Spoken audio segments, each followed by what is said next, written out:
Hello guys, welcome to MOAR. Tonight we're starting another new series, so we've already got the questions, we've already got the Learn Now series running. They seem to be doing okay, but obviously I've got about 10 fans who aren't family, which is actually quite good. So tonight we're going to start another new series and we're going to do Codex reviews. Currently I don't get them early. I'm not Winters and I'm not Lawrence and I won't be for a very long time, so I don't get them early at the moment. So these are some belated Codex reviews, which is okay. I mean, it means I've had a chance to see the community's reaction to them, see what people think on the whole, whether they're positive or negative about the Codex. So it's not too bad because there's a bit more influence in the review, which is cool. So tonight we're going to start with the Chaos Space Marine Codex. If you wonder why there's a gap here, it's not because I have an imaginary friend who's not joining me tonight. It's because I'm hoping that when I talk about some of the rules, some of the differences, perhaps some of the benefits they get now, and how the Codex sort of makes them play, I'm hoping to stick some images of the Codex up next to me. I won't do a top-down review like Winters does because he does that and he's very good at it, and I don't think I'd be anywhere near as good at it. So this is going to be the format I'm going to try and do it, and maybe it'll work. As per usual with all new series videos, let me know in the comments below. Tell me it's awesome, tell me it sucks, I don't really mind. As long as it's constructive. Like I've always said, if it's constructive I will always listen. A point to note, I put a Facebook post out before I started to do this review asking people on my Warhammer Facebook page for questions. Actually, I've had about 5 or 6 really good questions about the Codex. So what I'm going to do is I'm going to do a review video, maybe half an hour, 40 minutes, depends on how much I can waffle on about it. And I love Chaos, so I might better waffle for quite a while. And then I'm going to do another more questions type video, but related to the codexes, which gives people a chance to ask me specific questions about that faction and I can give my opinions.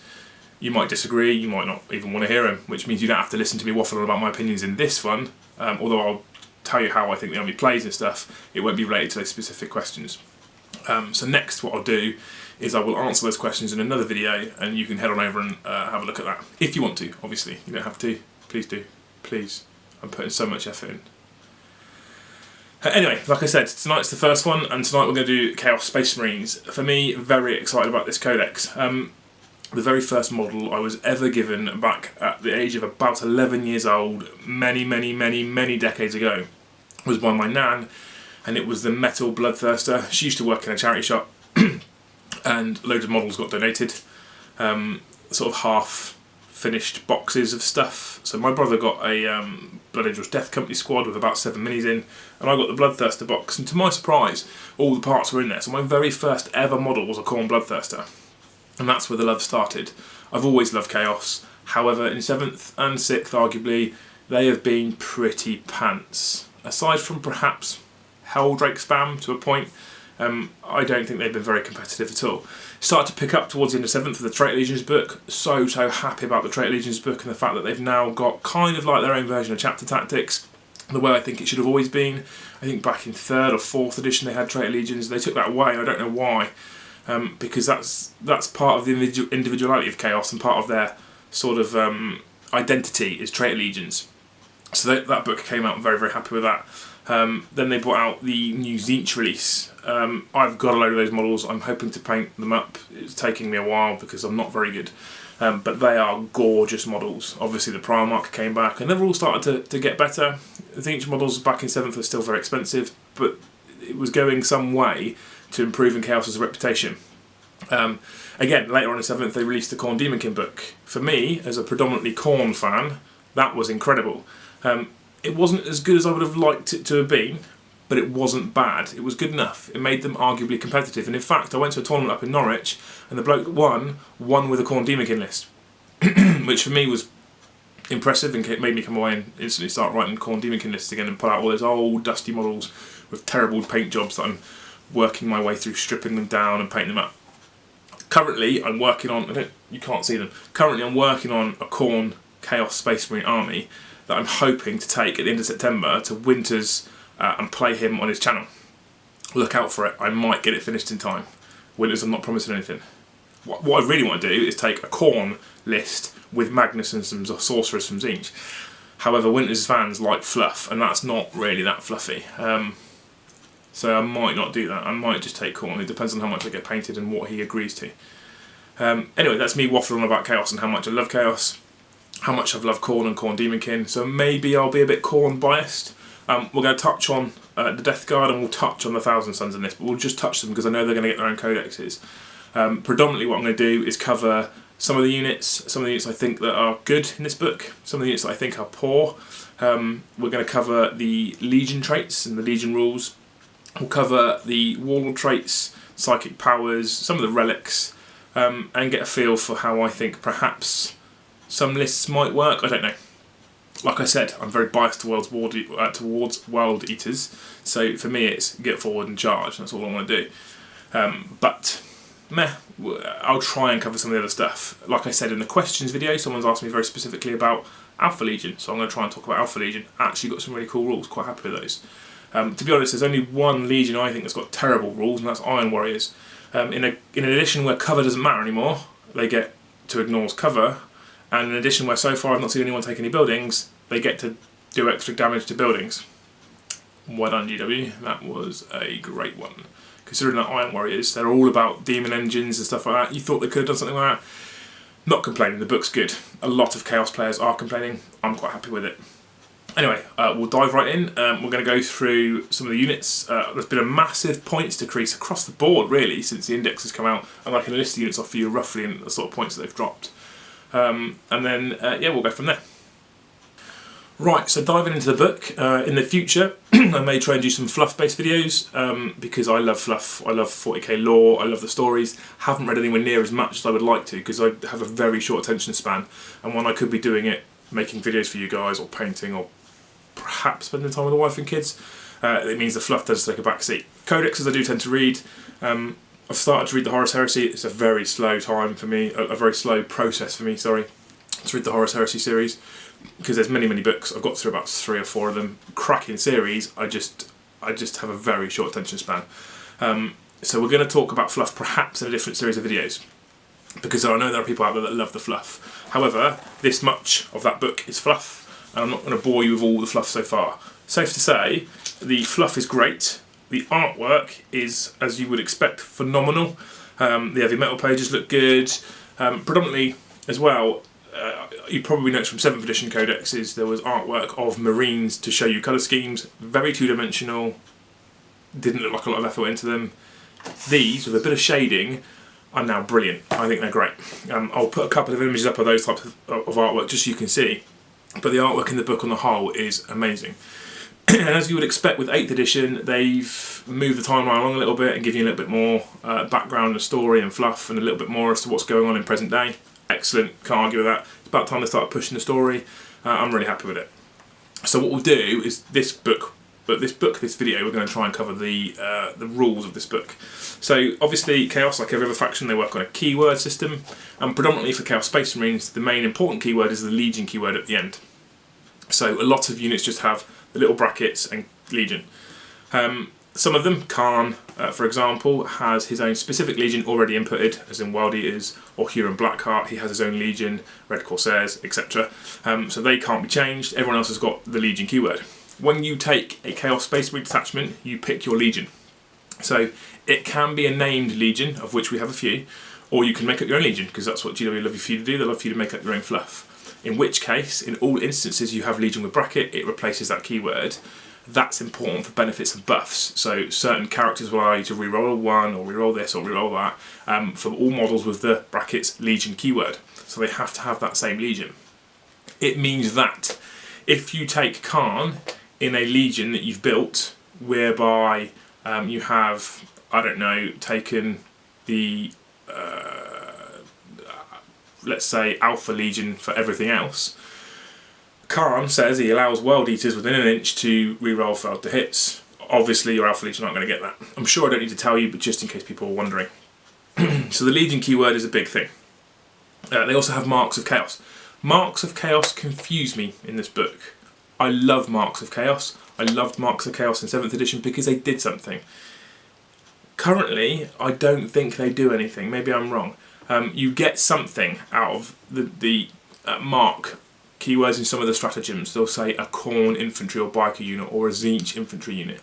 So there is a little bit of interaction with the Mark of Chaos keyword, otherwise there isn't. The only other thing it does is it can restrict your summoning ability through Demonic Ritual, which we'll talk about in a second. So currently I'm a bit upset, I suppose, that the Mark of Chaos words don't do a lot. However, on the whole, this book is awesome, so it's something I can quite happily and easily overlook. That's that. They've got a special rule almost across the board called Death to the False Emperor. That's predominantly for all Chaos Space Marine units, and I need to specify that because there is lesser demons in here, which we'll talk about soon. Death to the False Emperor is kind of exploding dice. If you've ever played a game like Firestorm, you know what exploding dice are. Essentially, if you roll a 6 to hit against Adeptus Astartes units, you gain an additional attack. That attack then can't generate further. Really good, like it, quite effective, quite powerful actually for playing Marines. And obviously the Space Marine Codex has been out for a couple of weeks now, and they are quite powerful with their Codex.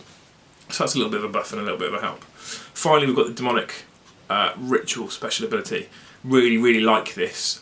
Back in 7th, one of the things I hated was every faction, every god could summon demons because you use psychic powers. Apart from Khorne, we couldn't do it. Hated that. Why couldn't we do it? It doesn't make sense. If you read the fluff about demons and how they're pulled to the death and destruction in the reality, and then they burst through the warp because they're pulled by this big sort of what's the word? This sort of beacon in the warp. Why couldn't Khorne get them? They changed up slightly with Khorne Demon King, and they had the Blood Tithe, and you could, with certain numbers of Blood Tithe, summon some demons. Didn't fix it as well as I would have liked, because you couldn't summon as many demons. However, saying that, 7th was broken for being able to summon demons on top of demons on top of demons and not paying any points for them. So I am glad they fixed that system.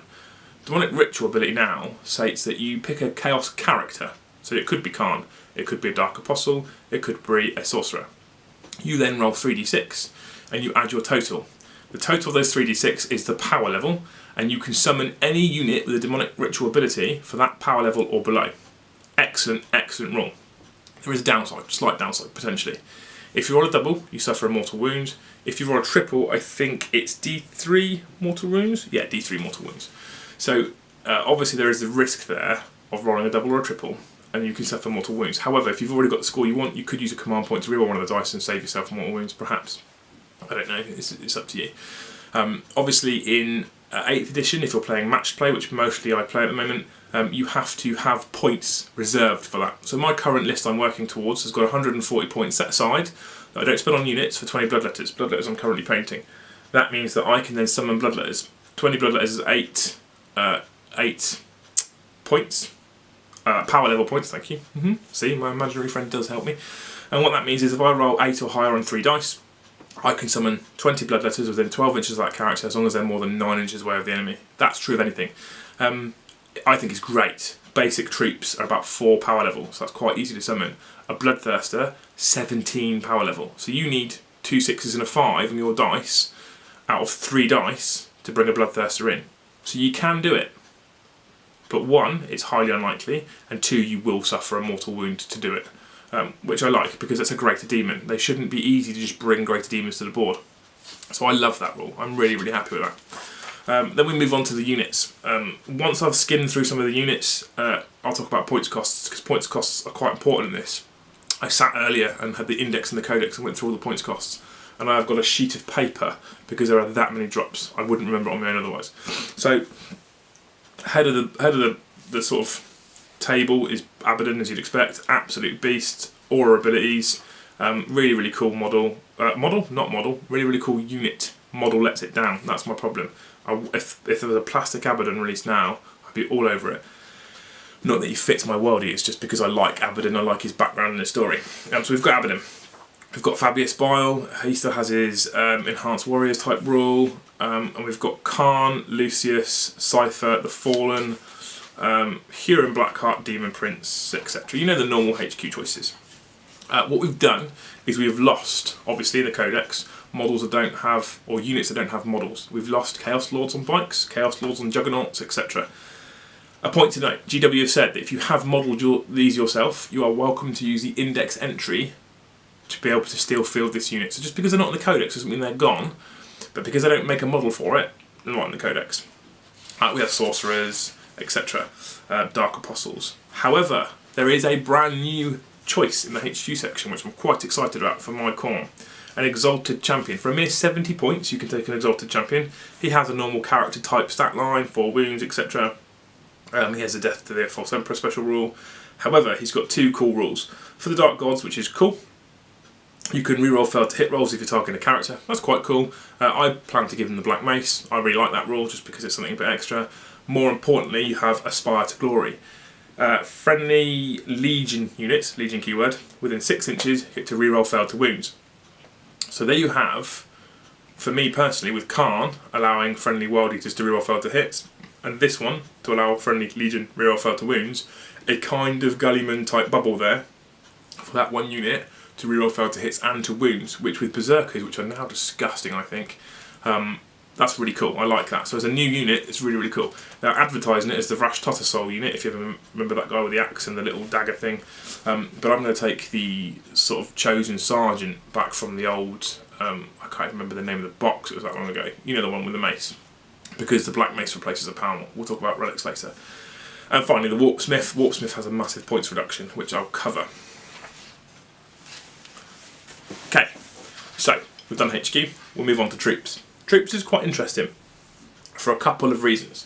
Firstly, when the Index came out, they allowed you to take cult troops, as in Plague Marines, Rubric Marines, Noise Marines and Khorne Berserkers as troop choices if your Warlord had the Legion required. I can't remember exactly the rules, I'll have a look, the Index is there. But you get the point. Essentially, if I took Khan the Betrayer as my Warlord and took Wild Eaters as my Legion, I could take Khorne Berserkers as troops choices, which was cool. I like that. Yeah, no, I did like that. Having said that, Berserker spam has become a thing. I think maybe not as bad as some of the other spams that are out there, but Berserkers are good. Makes me very happy. Berserkers have been dreadful for years. In fact, in the old edition, people were taking Mark of Khorne Chaos Space Marines with chainsaws and pistols because Berserkers were that bad. They are no longer able to be troops choices, which we'll cover. So you've got your Chaos Marines and your Cultists, which is the same as we always had previously. However, in this book now, you have lesser demons. There are Bloodletters, Horrors, Plague Bearers and Demonettes. Never seen that before. Having said that, I've only played, like I said previously, 5th, 6th, 7th and now 8th. Not so much in 5th, obviously. There are now lesser demons in here. Their interaction is a strange one. I'll skip forward a few pages. If you're going to build a Legion, every model in that Legion has to be able to take the Legion keyword, essentially, which pretty much covers every unit in the book, with the exception of Cypher, the Fallen, Fabulous Bile, and the Lesser Demons. And what that means is, according to those rules, if you have those models in your detachment, you cannot benefit from the Legion benefits. So for me, if I took a Wild Eaters detachment with Khan, some Berserkers, etc., Cultists, whatever you, and then I chuck some Bloodletters in there, from the off, as a mandatory troops choice, for example, I would not benefit from the Wild Eaters Legion trait. I can't have it. It doesn't work. So that then encourages me to not take these as troops choices, because I won't get that benefit. Wasn't entirely sure why they were in there, and then it kind of twigged. I think these have been put in here for the demonic ritual ability and the ability to summon the lesser demons. That's the only reason why I can think they're in here. Also, of course, you could build your army with these troops in here, and all you miss out on is the Legion-specific special rule. Because if you're not bothered by that Legion-specific rule, chuck them in. Why not? You can still use the Legion's relics, as far as I'm aware. People might shout me down. You can still use stratagems, psychic powers, all the stuff this codex comes with, you just won't get that Legion-specific benefit. So yeah, not terrible, but I do sometimes wonder why they're in here when you could have just taken them from the Index. Anyway, then we've got to elites. We've got the normal cult troops, Khorne Berserkers, Rubric Marines, Plague Marines, Northern Marines. I'll stick a picture of the Plague Marine page, because it's a page for Plague Marines next to me. They have got an absolute plethora of extra weapons, plaguey type things.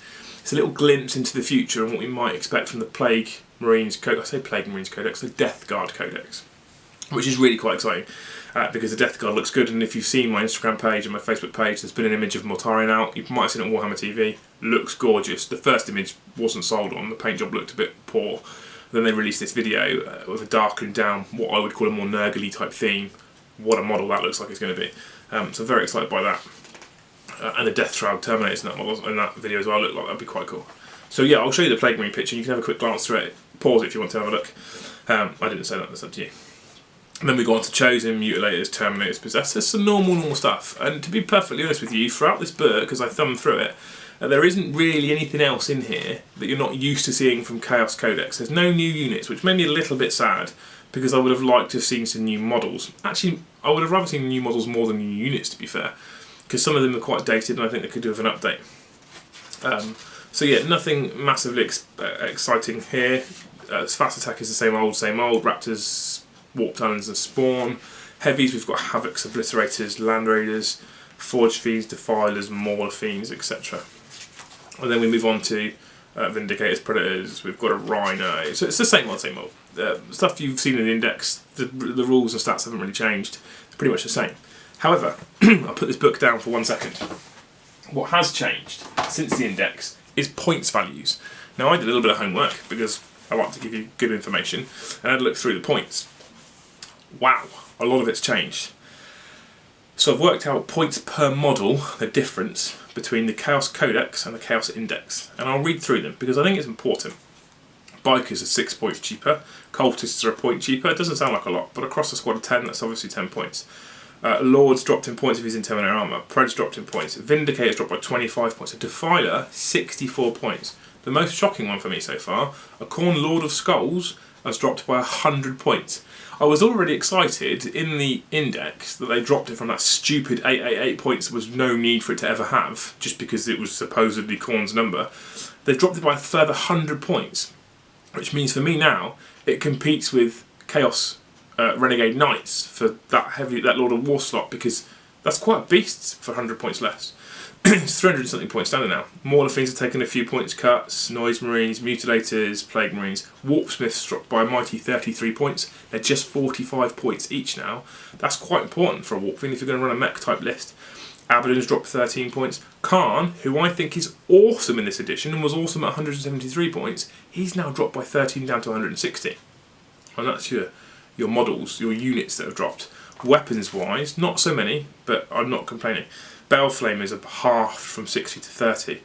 Interestingly, the Hades autocannon is down to 25 points. I don't know if it might have been already. Now I don't know why you'd ever take that. I was discussing a problem earlier. I don't know why you'd ever take the Hades autocannon on the Helldrake now when the Baleflame is a mere 5 points more. We'll talk about it later. Blastmasters have had a few points drop, the Reapers had a 3-point drop, the Soul Reapers had a 5-point drop, the Demonic Axe and the Hellforged Sword have both dropped to 10 points, so they now compete with Malefic Talons, because I don't know why you would ever pay 45 points for a sword when the Talons with 10 points will give you 3 extra attacks. Didn't make any sense. Games Workshop clearly recognised that. They've dropped them down to 10 points each. Lashes have dropped, and Plague Swords dropped, and Power Fist, as with the Marines, have gone from 20 down to 12. So there's points drops everywhere. I haven't seen a points increase. Maybe I'm wrong, maybe I've missed it. Maybe I was just so excited and giddy about the points drops. I haven't seen the increase, but I haven't seen a points increase, which is good. And that will lead me on to what I think are effective units. I think Khan is amazing. I will say that because I'm a World Eaters fan, but he is quite disgustingly dirty with his axe. So he's a great choice at 160 points. I would suggest Abaddon is not bad at his points cost. My only issue with him is his model.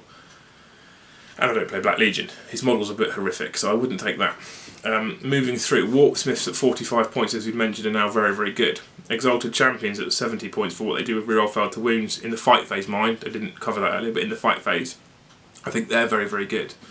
Sorcerers are okay, but Tzeentch do it better. What else have we got?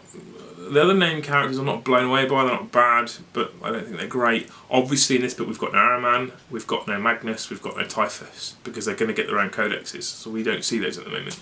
No Exalted Sorcerers, etc. Troops choices, currently I can't see any reason for anyone to take anything but Cultists, personally. Maybe you'll change your opinion on this, maybe you'll think that Lesser Demons are the way to go. You lose Legion traits, is it worth the trade-off? For me, no. So Cultists will probably be the way to go. And at 40 points for a squad of 10, I don't know why you wouldn't. You can literally spend 120 measly points, and you've got your bare minimum troops requirement for a battalion detachment, which is your 3 command points. You're going to want command points now because we've got stratagems. Like the Marines now, we've got 3 odd pages of stratagems, which is very good. So troops will probably be cultists. I keep toying with putting Chaos Space Marines in there. I don't know why I would. They sink points, and I would rather take Berserkers if I'm taking Power Armoured Marines. Moving on to the elites, Plague Marines are very resilient. Their disgustingly resilient role is very, very strong, and they've now got a shed load of weapons, as you've already seen. Noise Marines are not blown away by. The weapons are okay. They've got a bit of a points cut, clearly because they were too expensive. Oh, I'm not sold by them. Rubric Marines are excellent, in my opinion. However, I think you'll find them perform better in the Thousand Suns book, clearly, because it'll be designed for them. But you've got bolt guns at AP -2. You've got an all is dust special rule, which is if you're hit by a weapon with 1 damage, you get +1 to your save. That's invulnerable or armour. They have a 5+ invulnerable save as standard, a 3+ armour save as standard. Yeah, they're a bit slow because they only move 4 or 5 inches. I think it's 4 inches. But with those dirty bolt guns and a sorcerer chucked in the middle of them, yeah, they're really good. I really like those. Yeah, he gets a reduced smite, but he's still a sorcerer in the middle of a normal elite squad, which is quite good. However, the ones that shine are Khorne Berserkers. Khorne Berserkers are incredible, I think.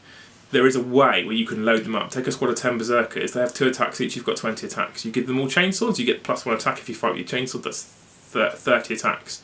You take them in a Wild Eaters detachment and you charge 40 attacks. Khorne Berserkers can fight twice in the fighter phase. 80 attacks from the Khorne Berserkers. I load mine up with axes.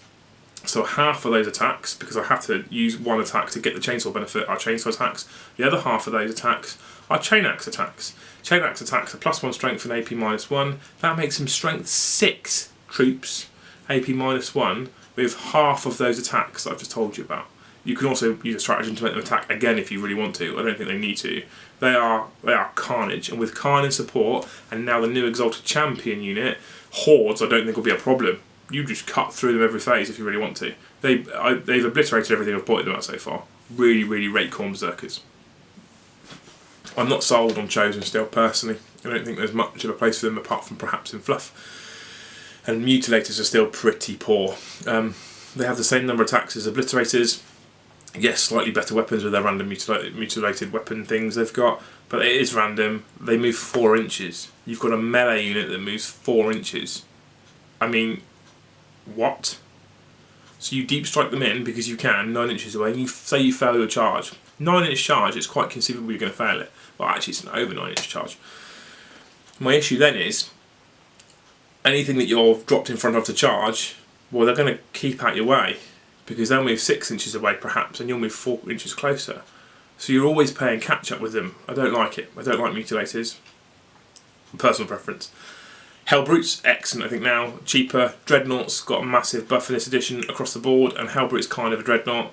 I quite like Hellbrutes. I like their staying power. I like their craze rule now, it's not too bad. If you haven't seen it, I'll stick an image up of it now and you have a quick look at the craze rule. Much better than it used to be, I think.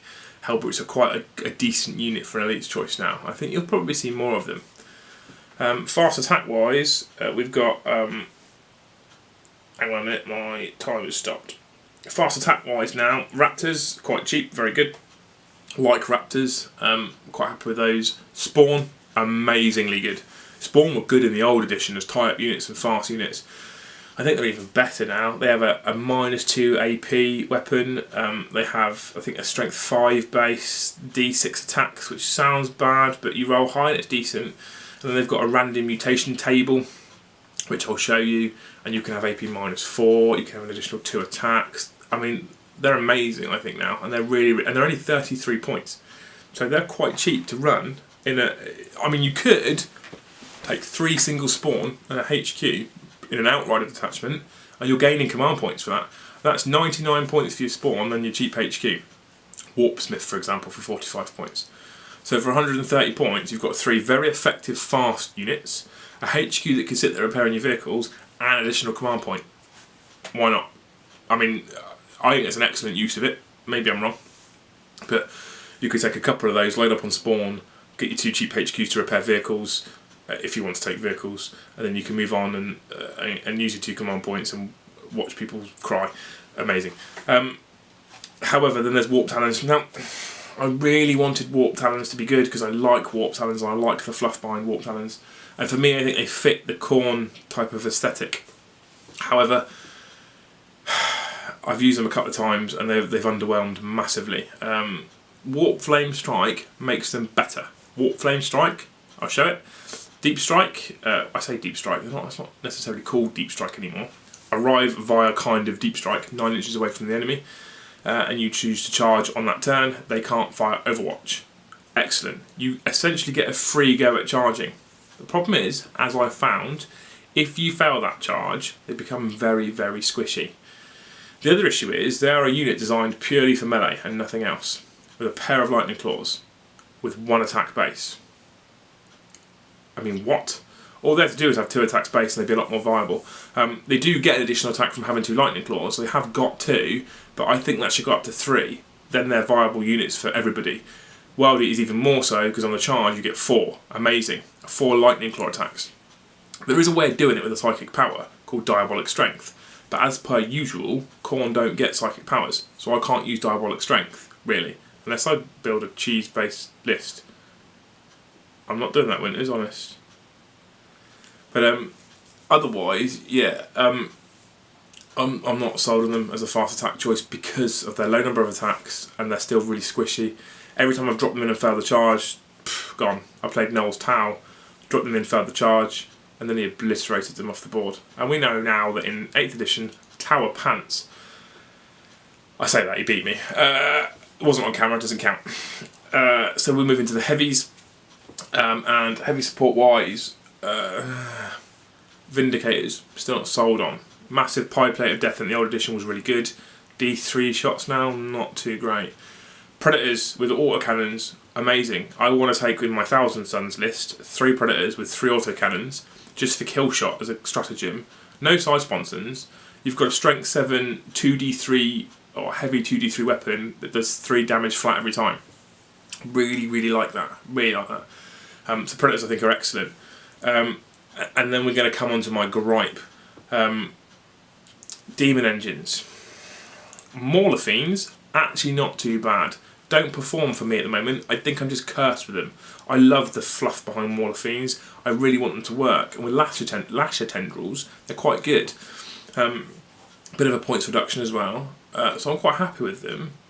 And they're weapon skill 4 for a melee unit. I know most of the Demon Engines are weapon skill and ballistic skill 4. But come on, give us something. It's only got 4 attacks at weapon skill 4. So on average it's only hitting with 2s. There's a couple of stratagems you can use to chuck in there to make them better. There's other bits and pieces you can do to improve them if you support them the right way. And if they do hit, they're quite devastating, but for me, they're not strong enough. Mauler Fiends are the best of the bunch though, personally. Forge Fiends, I mean, if you're going to stand them still, maybe. 2 Hades autocannons, 8 shots at strength 7, hitting on 4s. If you move, it's a heavy weapon, you're hitting on 5s. If you start to drop your wounds, your ballistic skill diminishes. The Mauler Fiend's weapon skill doesn't, but the Forge Fiend's ballistic skill diminishes. It's designed to shoot, and it gets worse at shooting if it dies. The Mauler Fiend's designed to fight in combat, and that's combat. Combat's prowess stays the same. Its attacks and strengths go down, but its ability to hit stays the same. And for me, the Defiler suffers from the same thing. The Defiler's taken quite a big points hit. I'm not surprised. I think it was rubbish in the index, personally.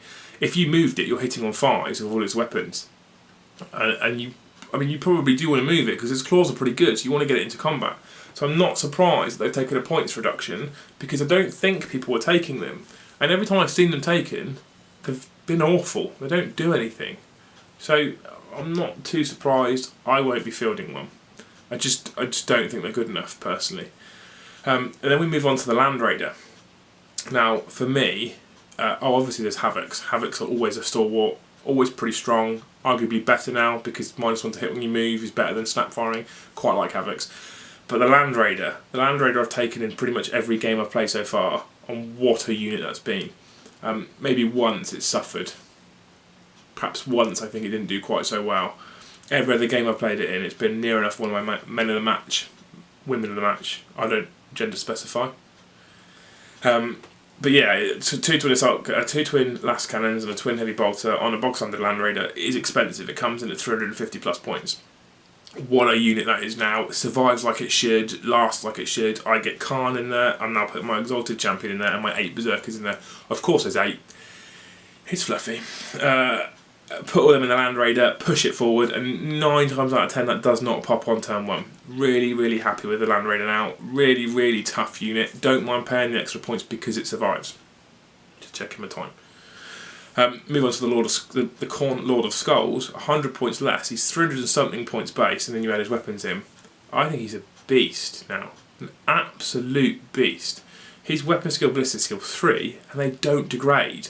28 wounds. He gains a wound back every turn automatically. His cleaver is horrific. You'll see in the picture how good that thing is. What a unit. Maybe expensive. I don't think he's that far off of a Renegade Knight now, and I like to take Renegade Knights. I've got one I'm building here from the Forge World Demon Knight kit. Very pretty model. So I like Renegade Knights, and he arguably does it better now. It's just a shame that for me, the model's a bit pants. The upper half's okay. Forge World clearly realised that, and that's why they released the Khitan, because the bottom half's much better. But yeah, actually for a 100-point drop, I think you might see a few more of them in Khorne lists now, but I think they're really, really good. And we've got Rhinos. Rhinos will take the points cut. Rhinos are Rhinos. I don't need to say anything about Rhinos. Everyone knows about Rhinos. And then the Helldrake. 2 iterations of the Helldrake. You have the Bellflamer and the Autocannon. 1, why wouldn't you take it? 1, why would you ever take it? The difference between the two is 5 measly points. The Bellflamer is 5 points more than the Hades Autocannon. Now the Hades Autocannon, for a Helldrake, is 4 shots. Now, at strength 7, now you're going to want to move, because you're a Helldrake. Second you move, you're hitting on 5s. 4 shots from a Helldrake, hitting on 5s. Poor. Don't like it.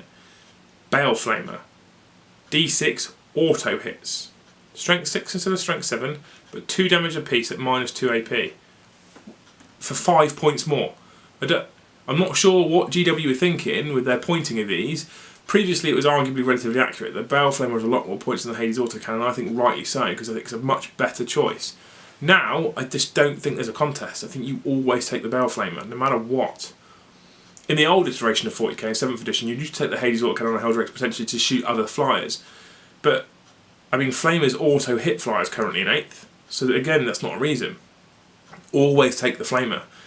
People were whinging about it. I did some maths, and yes, against Marines it's not that great. It kills about 2.5 Marines mathematically a turn from a 5-man squad. But don't shoot them at Marines. It's 2 damage. I was firing at John's Ravenwing Black Knights, and he was removing Black Knights because it's 2 damage apiece. Pick your target with it. The other bonus with Helldrakes is you get a 30-inch move in any direction you wish because it's not a flyer. It hasn't got a minimum distance, doesn't have to pivot 90 degrees and go in a straight line. And you can charge on turn 1 with it, with Helldrake Claws. Not amazing. Don't get me wrong, they're not going to fly in there and rip a Land Raider apart, but they're good, they're strong, and they will tie a unit up. Helldrakes are awesome in this edition. I don't care what people think. I do care what people think. Tell me your experiences. I think they're excellent, and I'm finding a way to try and squeeze mine in. In my pure Khorne list I've written up for Winters, it's in there because I just think it's a cool unit. It doesn't mean I've got to paint it, which is a downside. So yeah, Helldrake's really, really cool. Right, we've covered the units, as much as I'm going to cover the units. Probably more than I was going to cover the units, to be fair. But I get into this, and I really like talking hobby, and I like talking to you guys, and I hope you appreciate that, you know, I'm quite passionate about it, so I like talking about my experiences. One thing I forgot to mention, actually, in the heavy slot, before I move on. See, I'm still here. Obliterators. From the Index to the Codex, Obliterators guns have gone from a heavy 2 weapon, or assault 2 weapon, whatever they are, a 2-shot weapon, to assault 4 weapon. Much better. Obliterators are now good again. Again, it's a shame that the models are terrible. Let me find the model before I lie to you. I don't want to lie to you guys, I like to be honest with you. So Obliterators, assault 4 weapons at 24-inch range now. Their strength is 6 plus D3. Their AP is minus D3, and their damage is D3. So the worst you're going to get is a strength 7, AP minus 1, 1 damage weapon. But 4 shots each, in a squad of 3 Obliterators, is 12 shots at that, hitting on 3s. Being assault, Obliterators with their only 4-inch move can move, advance, and still fire that weapon, albeit at minus 1 obviously. Personally, I think they're excellent now. There's a lot of complaints about them online because the guns are random and they're taken away from the double melters and the double multi-melters. I really like this iteration of them. I like the way it reads, I like the way it plays. And at 12 shots for 3 models, I think they're really, really good. 2 up save, don't forget as well. So they're quite resilient.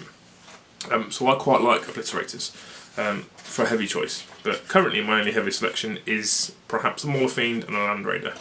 But we won't go into how my Mauler Fiend performs. When, as you'll find out soon. Anyway, now we go to a section called The Lost and the Damned. And this is where we have the Legion type rules. So you have the first bit of blurb that tells you essentially what I told you before. You have to have one of the following faction keywords for this detachment, not army, detachment. Legion, Black Legion, Word Bearers, Iron Warriors, etc, etc, all the Legion words, in order to gain the benefits. Yeah, so a Chaos Space Marine detachment is therefore one which only includes units with one of these keywords. There you go. That's where the lesser demons don't fit into the legions.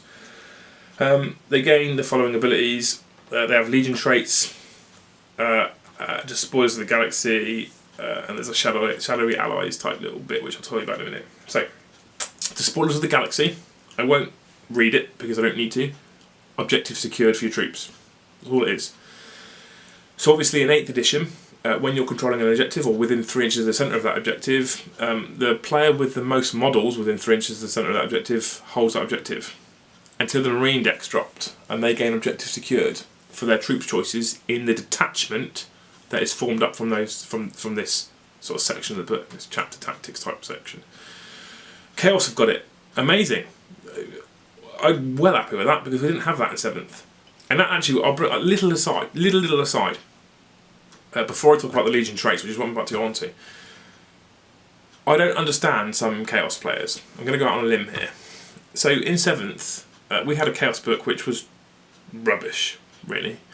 Marines had a Marine book full of loads of cool combos and awesome units, and predominantly chapter tactics, which was a big deal.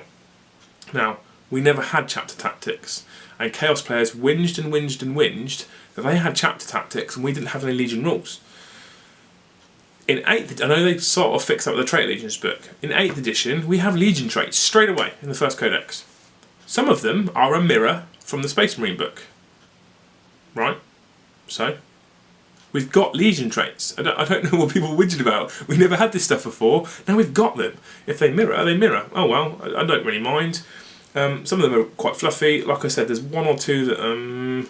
there's one that's poor, to be fair. I'm disappointed about. But I've got Legion traits. I mean, we've got so much so far. The Marine book and this book, I don't think they're not worlds apart, with the exception of Gullyman, really. And even then, I mean, we've got Magnus and another Primarch on the way. Can't complain too much. I complain a lot about Gullyman, actually. It's not really a fair thing to say. Anyway, so yeah. So we've got objective secured. Amazing. Well happy with that. Quite chuffed. And I shall make use of that with my cultists. And then it goes on to say about how if your army is battle-forged, all infantry, bikers and Hellbrute units in Chaos Space Marine detachments gain the Legion trait so long as every unit in that detachment is from the same Legion. Legion trait gained, blah blah blah. So, Legion traits on the right hand side. Shadowy Allies states that if you take Fabius and the Fallen units, they can never gain a Legion trait, but they don't stop you from gaining a Legion trait. And furthermore, if you don't take a specific Legion, they have given you another Legion trait called Renegade Chapter, Dark Raiders. So if you create your own Legion and you don't want to use one of the set Legion traits that are Night Lords or Black Legion or whatever, you can just have this one, which is not bad actually. We'll go on to it. So let's have a look at the time. Cool. So Legion traits. Black Legion, you add one to leadership characteristics. In addition, if you advance, you treat rapid fire as assault. Quite cool actually, quite like it. Lots and lots of Marines with bolt guns and stuff like that advancing and can still fire their bolt guns. Not bad. Don't think it's amazing, but it's quite good, it's quite fluffy. Iron Warriors, massively disappointed with Iron Warriors. Enemy units attacked by units with this trait do not gain any bonus to their saving throws for being in cover. We don't really use cover in 8th edition GW. That's a rubbish trait. In addition, oh okay, we're going to get a bonus here. You can reroll failed to wound rolls with units with this trait when they target a building. Right. Moving swiftly on, Renegade Chapters, which we just spoke about. You can advance and charge in the same turn. Hello Harlequins, we can do it too now in power armour. That's cool! I mean, we can't move as fast as Harlequins because we don't have that 8-inch base move that they've got. We can still move, advance and charge. I mean, that's amazing. If you didn't want to take Wild Eaters but you want to take a Wild Eatery type list, I mean, that's cool. I'm quite happy with that. Wild Eaters, when a unit with this trait makes a successful charge, you can make one additional attack with each of its models in the subsequent fight phase. Amazing. Extra attacks is always good, especially on Berserkers, which have already got enough. So I'm quite happy with that. Night Lords. Night Lords is quite a cool one, maybe too situational, but I really like it. Enemy units within 6 inches of a unit with this trait suffer a -1 to their leadership, to a maximum of -3. Now, if you think leadership and then morale phase shenanigans, that's quite cool. Maybe it is too situational. I actually really like it though. Emperor's Children always fight first, like Slanesh Demonettes. Really, really cool. Obviously, as per always with these types of rules, if you face an enemy with the same type of rule, you alternate. However, really like that for Emperor's Children. I think that's quite a cool rule and really fits their fluff. Alpha Legion, maybe the strongest trait. I only say that because Raven Guard for the Marine book was considered possibly the strongest trait. If you're further than 12 inches away from the enemy, they suffer a -1 penalty to hit. So that's actually really, really good for Alpha Legion. I really like that trait. We may see more Alpha Legion armies. And then Word Bearers, depends on how you look at this. You can reroll failed morale tests. Now, failing morale tests for Chaos Space Marines is very expensive if you start to lose Marines, because Marines are pricey. That gives them kind of a pseudo, and they shall know no fear. So I actually think it's a decent trait, and I like Word Bearers, and I like the way Word Bearers work and their fluff for summoning demons and stuff. So they shall know no fear is not a bad shout for hordes of possessed and Marines and cultists and stuff. So you've got they shall know no fear cultists. That's really cool. I mean, they're probably starting to fail because they're cultists, but I still think it's cool. So we've talked about the Legion traits that I like a lot and I'm really happy with, and there's some really cool ones which encourage me to build other Legions. I mean, predominantly I'm going to stick with Wild Eaters because that's what I love. I took the Death Guard and Thousand Suns books come out, and there's no doubt I'll have one of those each. Because I'm just so excited about all this chaos stuff. I'm so excited about it. Anyway, we'll go on to stratagems. So we'll have a skim through these. I'll tell you about the ones. I'll tell you about the ones I think are most important. Ultimately, I'll end up telling you about all of them and showing you them on the screen. Demon Shells is a single command point, and you can turn a bolt gun, bolt pistol, combi bolter into a mortal wound firing lunatic. Essentially, you cram a demon into your bolt gun and pull the trigger. If you hit, they do D3 mortal wounds to the enemy. If you miss, you suffer D3 mortal wounds. Really cool. Gifts of Chaos. One I think I'll actually use quite a lot. 1 command point, you get an additional relic. 3 command points, you get 2 additional relics. So 3 command points, you're talking a total of 3 relics in your army. I like the relics, we'll talk about them. Beseech the Chaos Gods. Not sure on this one. Don't think I'll ever see it used. Maybe in a fluffy game. 1 command point. You have an unmarked unit before the game. Spend the command point at any point during the game. Is it? Yeah, at the start of any of your turns, give them a mark of chaos. I'm not really sure when you're ever going to use that. Blasphemous Machines is a single command point. Heretic Astartes vehicle, when it shoots in its shooting phase, until the end of your phase, the vehicle will ignore the penalties for moving and firing heavy weapons. So yeah, not too bad. That's okay. It makes the Forge Fiend and the Divider a little bit more playable, but you have to spend a command point to get it, which is amazing. There's the Chaos Boon table, which is a single command point when you kill an enemy character, vehicle or monster. You can roll 2d6 once you've spent this command point and roll on this table. I'll put the table up, I'm not going to talk you through it all. You can pause and look if you really want to. Veterans of the Long War. One I see me using quite a lot for my Berserkers. You spend a single command point selected to attack in the shooting or fight phase. You can add 1 to all wound rolls for the unit until the end of the phase. Interestingly, excludes units from Renegade chapters. I don't really know why they've done that, but for my Khorne Berserkers and their Strength 6 axes, which are wounding a lot of things on 3s, that's really cool. If I lose my Exalted Champion, I can spend that command point and wound on 2s. If I've still got him, I'd be tempted not to, because I'm wounding on 3s with rerolls. Obviously, it depends on what I'm fighting, but not too bad. Fury of Khorne. Love this one, wish it was cheaper. If it was cheaper, I'd use it every turn, probably why it's expensive. 3 command points at the end of the fight phase. Pick a Heretic Astartes Khorne infantry or biker unit and they can fight again. Gives Khorne Berserkers a chance to fight 3 times in a fight phase. So you give me your blob of whatever the people are spamming at the moment, and I just hit them with 120 Khorne Berserker attacks. I mean, that's insane. They'll all die. 2 command points is Grandfather's Blessings. You pick a Heretic Astartes Nurgle infantry or biker unit and you can heal D3 wounds. Wounds? What's that? Wounds. If there are no wounded models, you can bring a model back from the dead. So it's kind of like an apothecary for 2 command points. I like it. I mean, Nurgle's hard to kill anyway, we're disgustingly resilient. I don't know if I'd spend 2 command points bringing things back, I'm not sure. Endless Cacophony for Emperor's Children is really, really cool. I've now got visions of Obliterators with a Marcus Slanesh. Heretic Astartes Slanesh infantry or biker unit, that unit can immediately shoot again. So the 12 shots you get from your Obliterators, especially if you roll good on their random weapons, twice. 24 attacks. Lovely. The Great Sorcerer, Heretic Astartes Zeech Psyker. He can immediately attempt to manifest 1 additional psychic power this turn. Really quite cool. The psychic powers I really love. There's maybe 1 or 2 that I'm not fussed about. The rest I really love. So that's quite cool. Tide of Traitors, 2 command points this one. Chaos Cultists, so you use this at the end of your movement phase.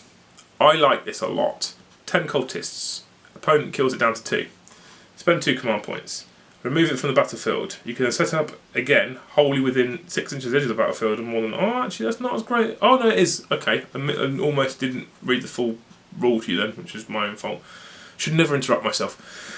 You can then set it up again, wholly within 6 inches of the edge of the battlefield and more than 9 inches away from enemy models at full starting strength. So you've got respawning cultists here. So a couple of battalion detachments of word bearers with cultists, and you can spam this rule. So every time a cultist squad almost dies, you can pay 2 command points and put it back on the board. That's why I said a couple of battalions, because you're going to need a few command points to do it. Line Breaker Bombardment, I'm not going to talk about it, it's rubbish. It's they really didn't want Vindicators to work in this edition, did they? Kill Shot I really like. If you've got a Predator within 6 inches of 2 friendly Predators, you can add 1 to the wound and damage rolls for the Predators. I want this with autocannons. 2d3 shots, strength 7, AP -1, 3 damage, or was it AP -2? 3 damage. This gives it strength 8 and 4 damage. That's awesome. Really like that. Demon Forge. Demon Forge is a single command point and does make some of the demon engines more playable. You can reroll failed to wound and to hit rolls for the Demon Forge to the end of the phase for the demon vehicle. So you're talking Forge Fiends, Mauler Fiends, maybe Hellbrutes, I don't know. You can tell me. Defilers, etc. And then a Chaos Familiar for a single command point at the start of your psychic phase. You can replace any of your psychic powers with a different psychic power. Suddenly think you need a different power? Spend a command point, use the familiar, you can change your power up. Like that a lot actually, that means you can be fluid and switch your power halfway through. Say you've got a prescience and you've got a specific unit you want to use prescience on, and that specific unit is gone and you've got no other need for prescience, get rid of it, spend a command point, pick a different one. Flak Missile, if you have a missile launcher you can spend a command point. You can add 1 to the hit roll, and if the target suffers if it hits the target suffers D3 mortal wounds, quite like that. But I don't ever take flak missiles. I say flak missiles, you don't take flak missiles anymore. I don't ever take missile launchers, so that's never going to affect me. Fire Frenzy, you can pick a Hellbrute if it didn't move in its movement phase. It fires its weapons twice, but must go at the nearest enemy. Quite cool, single command point, double your firing from your Hellbrutes. Forward Ops, I like this one a lot. Alpha Legion, single command point. You can set up the unit in concealment instead of placing it on the battlefield. At the beginning of the first battle round, but before the first turn begins, the unit emerges from its hiding place. Set it up anywhere on the battlefield that is more than 9 inches away from models. So it's like a deep strike, but before the game begins. So if you've got first turn, you put them 9 inches away, you can then move them 6 inches. This is just Alpha Legion models, Alpha Legion infantry models. Move them 6 inches and then you're 3 inches away. Yay! You know what's coming. Dark Pact from the Word Bearers. Can reroll any of the dice when summoning. When you use it in your summoning roll, your character will not suffer any mortal wounds for any doubles or triples. That's really cool. Like I said, for Word Bearers fluff with summoning demons, that's quite a cool one. Single command point. you almost guaranteeing you're summoning what you want to a point. Obviously Bloodthirsters and stuff like that are still going to be too hard, and you're not suffering mortal wounds. At 1 command point for Iron Warriors, this is dreadful. Iron within, Iron without. When a unit loses a wound, roll a d6 for that wound, and for each wound loss for the rest of the phase, on a 6 it's ignored. Not blown away by it. You've got to spend a command point for it. That would have been nice all the time as a Legion trait. That would be cool. Add that to the ignores cover and get rid of the buildings bit, and they would have been into a winner, personally. Scorn of Sorcery. Psyker, so this is for World Eaters within 24 inches of a Psyker. On a d6, roll a d6 on a 4+, the effects of Psychic Power are negated. So it allows your World Eaters to do some kind of Deny the Witching, which is quite cool. They've got other little tricks up their sleeves as well. Excess of Violence. Each time a model in your army slays an enemy model, it can immediately make another hit using the same weapon. This is for Emperor's Children. Again, quite fluffy. You can spend that with your Legion trait for hitting first. That's quite cool. I like that quite a lot. Night Lord's one is a single command point. For the rest of the phase, your opponent must subtract 1 for all hit rolls to target that unit. Not bad. Not great, but not bad. Alpha Legion do it better because it's across the board. I suppose this one isn't limited to 12 inches. And then single command point for the last one, Let the Galaxy Burn. Black Legion infantry or bike unit is selected to attack in the shooting or fight phase. You can reroll to hit rolls of 1 for that unit for the rest of the phase. If the unit is a Chaos Space Marine squad, you can reroll all failed to hits. Again, not bad, but characters kind of do it better with their auras, so it's okay. I'm aware this is taking me a while and it's quite in depth, so I'm trying to plough through it now before I lose people when they go to sleep and don't watch the video. Because, you know, I mean, to be fair, when I'm recording this video tonight, I'm at 99 subscribers now, so almost in the big leagues. No, seriously, thank you all for supporting. Keep supporting. Right. One of the big changes from the index is obviously psychic powers. Instead of 3, we've got 9. We've got 6 generic psychic powers and then 3 specific to the 3 gods that can take psychic, because Khorne hates psychics. I won't cover Infernal Gaze. I will actually a little bit. So Infernal Gaze. Enemy unit. Roll 3 dice. Each 4 up. Mortal wound. 18 inches away. Casting value of 5. Cool power. Decent power. The only reason why I think you'll see it being used is because you can only cast one of the same power in match play. That's why you might see it. Death Hex, amazing. Enemy within 12 inches, get rid of their invulnerable saves. I mean, it's a casting value of 8, but give that to someone like Magnus who has +2 to his casting. That's awesome. Gift of Chaos, possibly my least favourite one. Enemy model within 6 inches of the fight cycle, roll a d6. If the result is greater than the target's toughness, it suffers d3 plus 3 mortal wounds. If you kill it, you add a spawn. Not bad, not great. You know, most decent enemy units are toughness 4 or 5, so you're relying on rolling 5 or 6s. And to place that spawn, you've got to save the points for it, which is ridiculous in my opinion. Same for when Magnus kills someone with his sword and you can place a spawn. You have to have reserve points for that. Ridiculous. I don't think you'll see many spawns running around from Slade models, because I would certainly never save the points for that on the off chance I might do it. Prescience is amazing. Casting value of 7. Pick a friendly unit within 18 inches. Well, a friendly Heretic Astartes unit within 18 inches. +1 to hit. Awesome. I like to cast out my Land Raider. Diabolic Strength, another awesome one. Heretic Astartes unit within 12. 6 warp charge value of 6 is quite low. Add 2 to the model's strength characteristic and 1 to its attacks. Think Khorne Berserkers with chain axes. They're now strength 8. Strength 8. And with the chain swords, I was having 4 attacks per Berserker. If you can cast this on, yes, it's not a completely fluffy list because you've got Psykers in it with Khorne Berserkers. But if you cast this on it, they're looking at 5 attacks apiece, half of which are at strength 8. You could have 3 attacks at strength 8 and the other 2 chainsword attacks at strength 4. I mean, that's amazing.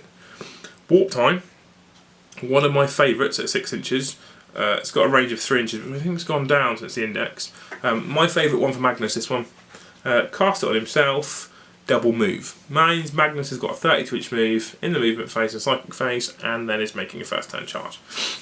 Add to that Weaver of Fates for Mark of Tzeentch Psykers, +1 to your invulnerable save, or a 5-up invulnerable save for any Heretic Astartes Zinch unit within 18 inches of the Psyker. Magnus puts this on himself, as well as warp time, and not only is he making the first turn charge, he's doing it with a 3-up invulnerable save. Awesome!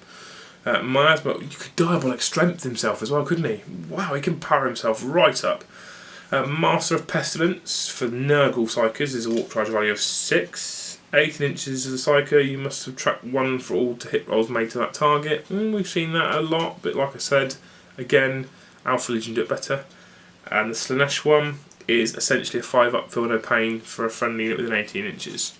Obviously that's the standard Feel No Pain now against mortal wounds, etc. We're almost done, honestly. Stick with me for a little bit. We've got the Warlord traits to do, the relics to do, and that's about all I'm going to cover. I'm not going to cover the not the stratagems, the what's it called? Data cards, tactical objective cards, because why would you?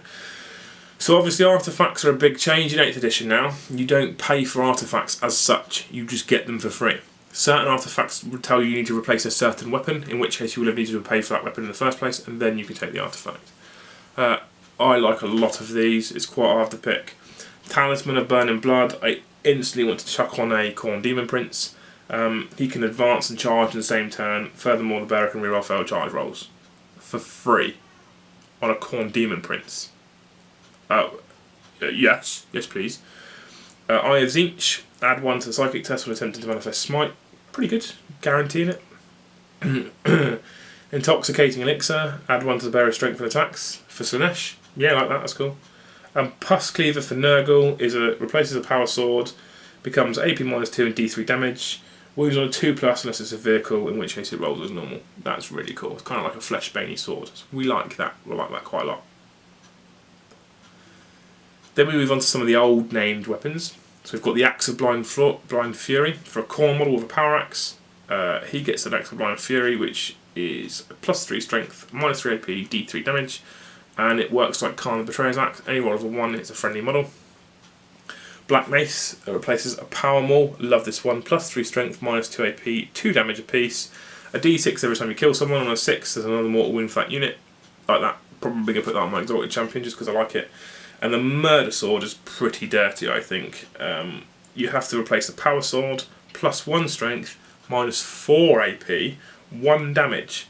However, you name a character at the beginning of the game and tell your opponent, and then each attack made with a Murder Sword that hits the selected character, just hits, automatically inflicts a mortal wound upon the character instead of the normal damage. That's quite filthy. I quite like that one. Then we go on to the some of the other ones. We've got the Eye of Night, which you pick a vehicle on a D6 roll of a 2+, they suffer D3 mortal wounds. It's a Black Legion one.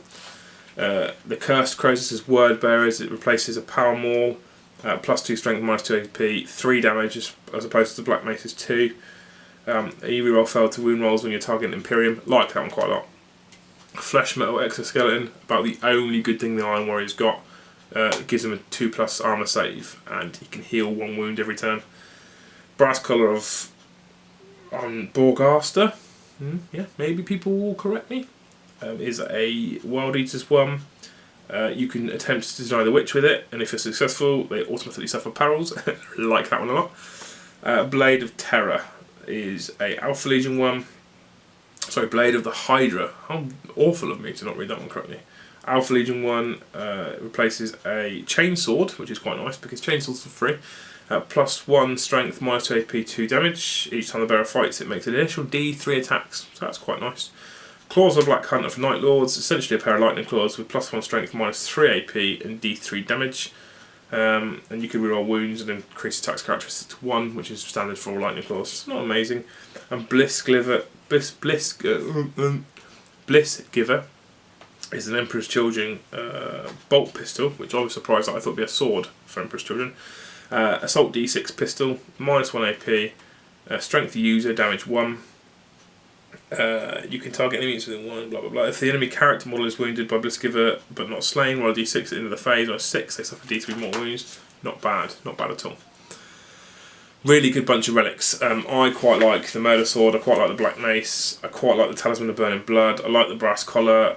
I mean, that's for me just for Khorne, so that's the combinations I'm thinking I'm putting together. I already think I'm going to take the Talisman and the Black Mace. Talisman on a Demon Prince, a Demon Prince with Malefic Talons of Khorne, because he's then at 8 attacks with that, so he can move, advance, charge, and reroll his charge distance. That's really nice, I like that one. So yeah, that's what I'm probably going to go with that. Okay, so finally we've got Warlord traits. They've done this quite well actually, I quite like this. And I was looking at the Grey Knight Codex yesterday evening with a friend of mine. I think they've done it better in this book than the Grey Knight book. There's 6 standard Warlord traits, which is what obviously every Codex gets. And then you've got Legion specific ones. I know that the Space Marines have got their own chapter specific ones, and the named characters have pretty much got their Warlord traits from the Legion specific ones, which is cool. I was looking at the Grey Knights one, and for example Drago has just got one of the standard Warlord traits, which I think is a bit rubbish. He's Drago, he should have his own unique Warlord trait that is only specific to him and no one else can have it, in my opinion obviously. I don't work for GW, they have their reasons. His Warlord trait as it is affects demons and therefore is often useless, a shame. But Drago is still a beast, so it's not a massive downside. So we'll skim through the Warlord traits. I'm aware that I'm firing through this now, but I think there's about an hour's worth of content and people are probably already asleep. So the first one, you can reroll failed to wounds for attacks made in the fight phase against Adeptus Astartes. Specific, but good. And since you tend to pick your Warlord trait before the game starts, obviously you can pick that one if you're facing Astartes, which is cool. Flames of Spite. If the wound roll for the melee weapon is a 6+, you can it inflicts 1 mortal wound on the target in addition to any of the damage. That's quite cool, I like that. Not great though. Unholy Fortitude, add 1 to the wounds characteristic of your Warlord and you get a 6 up for no pain. Really, really cool. It is a copy and paste from the Space Marine book, but I like it. That's quite a nice one. Hatred Incarnate, reroll wound rolls of a 1 for attacks made by your Warlord. Thought that's where they were going to go with Kharn, and they didn't. Not sure if I'd have preferred that one. Lord of Terror. The opposing player must roll an extra dice when taking morale checks within 6 inches of your Warlord. Quite like that one. Especially for Night Lords and your leadership shenanigans. This is what I was talking about. It is situational, but you can do it. And then Exalted Champion, add 1 to his attacks characteristic. Really wanted that for Kharn. But the Kharn one is cool if you can get it to work. So, the Legion Warlord traits. There's 1 for the 7 Legions. Yeah, most of them alright. Alpha Legion I really like. Sam will like to hear this one. So in addition to this Warlord trait, you can roll on the Warlord traits table as well. And you have to roll, it says you must roll. In addition, when your Warlord is slain, you can immediately select another Alpha Legion character in your army to take the place. They then generate another Warlord trait and gain this one. So until all the characters are dead, you will always have a Warlord. You do not get Slay the Warlord until all the characters are dead. So if you take a character heavy army of 6-7 characters, and that's perhaps a point sink, they've got to kill all 6 or 7 before they get Slay the Warlord. That's quite a cool trait, and it's fluffy, I like that one a lot. Black Legion has Death to the False Emperor ability, triggers an extra attack on a roll of a 5+ instead of a 6+, for models of the Black Legion units within 6 inches of Warlord. Like that a lot, specifically if you're facing Marines. Clearly, however, if you're not facing Marines, not quite so great. I need to check actually if the Death to the False Emperor is just Adeptus Astartes or if it's all Imperium. Emperor of the Children is stimulated by pain. Add 1 to your Warlord's attack characteristic for each wound he has suffered, up to maximum +3. So that's kind of good, because Warlords are going to take wounds, and this one powers up if he does, so that's not too bad. But you can only go up to maximum +3, and if he gains wounds back somehow, then you lose those attacks. Although I can't see a massive way of Chaos characters gaining wounds back, because we don't have apothecaries. Apparently, when the Horus Heresy happened, it just killed all the apothecaries. They're all gone. We don't have any. We've got Fabius Bile, and he's, you know, average at best. Iron Warriors, units within 6 inches automatically pass morale test. I don't know what Games Workshop have got against Iron Warriors. They did not like them in this codex at all. I know Chaos Lord Beard on Tabletop Tactics takes Iron Warriors. I mean, he must be gutted because they're horrific as a combination. I just don't know what they were thinking. personal. Maybe you can see uses for them, I just don't think any of it's any good, apart from the flesh metal exoskeleton. On to Night Lords. Once per battle round, you can reroll a single to hit, to wound, damage, advanced roll, charge roll, or saving throw made for your warlord. Now, the wording on this for me is ever so slightly ambiguous, and maybe it's just the way I'm reading it. I don't know if it says you can roll one of each of those, or just one of those per battle round. I think the latter. I think to play safe, I'd go with the latter. Either way, for your warlord, that's essentially a free command point every single turn, because you get a free reroll. So it's quite good when you look at it that way. World Eaters, Slaughterborn, this is Khan straight. Add 1 to your warlord's attacks, a strength characteristic, each time he slays an enemy character, monster or titanic model. Quite cool if you go character hunting with Khan, because you gain +1 strength and +1 attacks, and he's already got something like 6 attacks, and he's already something like strength 7. So he's already quite a powerful beast, and this makes him stronger again. It just flies off into a berserk rage, as we know he should. And Word Bearers, increase the range of any aura abilities on your warlord's data sheet, e.g. Lord of Chaos, Demigod, by 3 inches. Not amazing, but not bad. You're building a bigger bubble. Just for note, certain name characters have certain warlord traits. So Abaddon clearly has the Black Legion one. Fabius has the Lord of Terror one, which is the take 3d6 for morale checks within 6 inches. Huron has the Eternal Vendetta one, reroll fail to wounds. No, sorry. Yeah, reroll fail to wounds against Adeptus Astartes. Khan Slaughterborn, and Lucius has Stimulated by Pain. So those name characters have got those warlord traits, you can't change them. And then we're into points values and tactical objectives. Tactical objectives I'm not blown away by, so I'm not going to cover them. 5 minutes to sum up, and then you've got about 3 hours worth of video, because I love the sound of my own voice. Love the book. Love the book. Really excited about the Death Guard book. Really excited about the Thousand Suns book. Wish they would have brought out more Chaos models. Wish they would have brought out better plastic berserkers, better obliterators, better mutilators, arguably even better marines. I would love a multi-part plastic cultist kit, because I hate having 6 of the same single infantry model in my army. However, saying all that, considering where we were in 7th edition with the Chaos Space Marine Codex, I love this book, and I think now that Chaos can easily compete, even with their Marine counterparts. You will come up against Gulliman tank lists that are just so hard to break down it makes you want to cry. I know that because I've faced them. Recently filmed a battle report over on Visicast with my Eldar against said list, and I won't tell you how it went. You can head on over there if you hate me, because that's how it went. So yeah, we won't worry about that. But I still think that they can compete now. Like I said, I've got a load of questions. I'm glad I'm not adding them onto this video, because Jesus. I've got a load of questions specifically for that codex, which we'll cover in another video. But I think Chaos Codexes now are very, very strong. I think Chaos Marines are strong. I think the Legions are strong, with the exception of Iron Warriors. I don't think any of those are bad. There's a couple of average, like I said. I think not Alpha Legion, which is it? Night Lords is average and specific and situational. I'm not blown away by Black Legion. I expected Black Legion to be better because they're Black Legion. They're not. I think the winners are World Eaters. I think the winners are Alpha Legion. And they're the 2 main benefactors, I think, from this codex. Luckily I'm a World Eaters player, so I'm very, very happy, and I'm trying to build my list, and I need to chat to you when it's about the list and what sort of thing you want to see. But with this codex, I'm very excited about playing with it. Haven't played with it yet. I only picked it up on Saturday when it came out, because I'm not important enough to get them early yet. Ever, maybe. So yeah, very excited about it. Anyway, let me know what you thought of the video. Let me know if I covered it the way you wanted me to cover it. Let me know if I missed stuff out. Let me know if there's things you think are good combinations, things you would do with the Chaos book.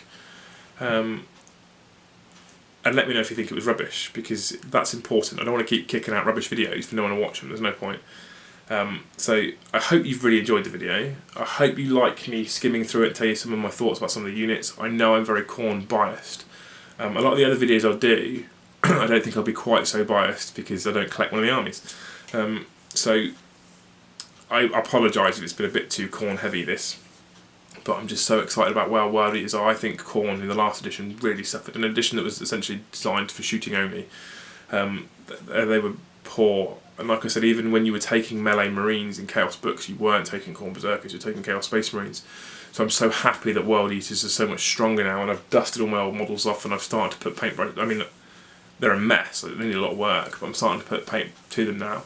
And I'm hoping within the next month, I'm off to Winters to film, I'm hoping they'll be ready for that. And you guys can see it in action. Maybe. If I don't get it ready in time, I'm going to have to take my Elder, and I know how much he loves Elder.